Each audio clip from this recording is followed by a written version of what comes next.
any young person will tell you that they've discussed this a lot with their friends over the last few years in terms of they're seeing all this money go off from their paycheck, but the loan just keeps getting bigger and bigger. I think the latest analysis that we've seen a couple of weeks ago was that 93% of graduates on these loans that Rachel Reeves has frozen, which is for people who went to uni between about 2012 and 2023, 93% of them have seen their total debt go up since they started making repayments. So it really became clear that this is a systemic issue rather than kind of a few graduates complaining, I suppose. Yeah. The Sunday Times End the Graduate Rip-Off campaign has been calling for a radical overhaul of the student loan system, which has left many thousands of graduates with huge debts.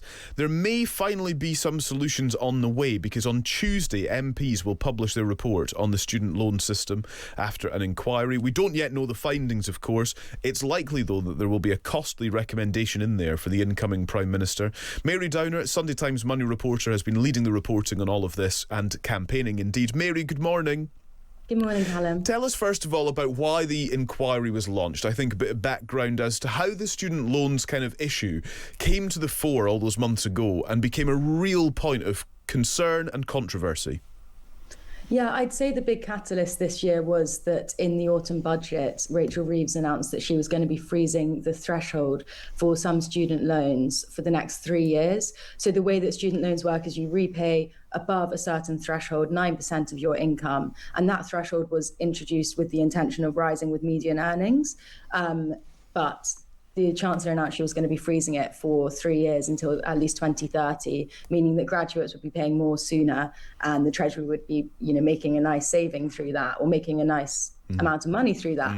And so that kind of was slipped into the budget without much fanfare, without much discussion. And we picked up on it and kind of decided that it might be a good moment to look into or to expose how these loans work, because any young person will tell you that they've discussed this a lot with their friends over the last few years in terms of they're seeing all this money go off from their paycheck, but the loan just keeps getting bigger and bigger. I think the latest analysis that we've seen a couple of weeks ago was that 93% of graduates on these loans that Rachel Reeves has frozen, which is for people who went to uni between about 2012 and 2023, 93% of them have seen their total debt go up since they started making repayments. So it really became clear that this is a systemic issue rather than kind of a few graduates complaining, I suppose. Yeah. No, absolutely, and that's a good point, well made. 93% is astonishing. So then we come to this inquiry and we come to what the options really are. I know that the campaign, the End the Graduate Rip-Off campaign, has been calling for specific things. Just remind us what the campaign has been leading on. Yeah, so we were calling for a reform on interest rates because at the moment on those loans that I was talking about, it's set at the highest rate of inflation plus up to 3 percentage points, meaning you pay more interest or you're charged more interest the more that you earn. So we were calling for those 3 percentage points to be scrapped. We were calling for the threshold to be unfrozen because it's not really fair that they introduce something and then they decide that they can freeze it. And so we started this campaign in January, and there's been a lot of coverage of it since. And we've now got the Treasury Select Committee have done this inquiry, and they've got a few levers they can pull.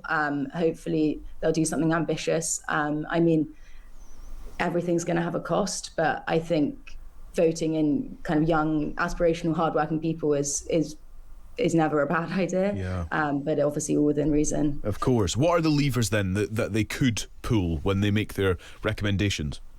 Yeah, so there's a couple of things. Firstly, namely that interest rate. They could bring that down to just inflation rather than those additional 3 percentage points.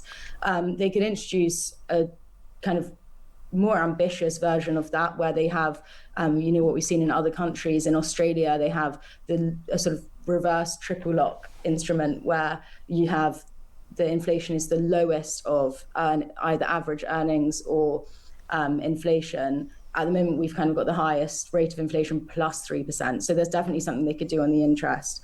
Another thing is the repayment rate. That's something that some campaigners are calling to be cut, because at the moment it's 9% of your income above that threshold, which is a really quite large percentage. Some people are calling for that to be pulled down to kind of 6% or 5%. So that's something else they could do.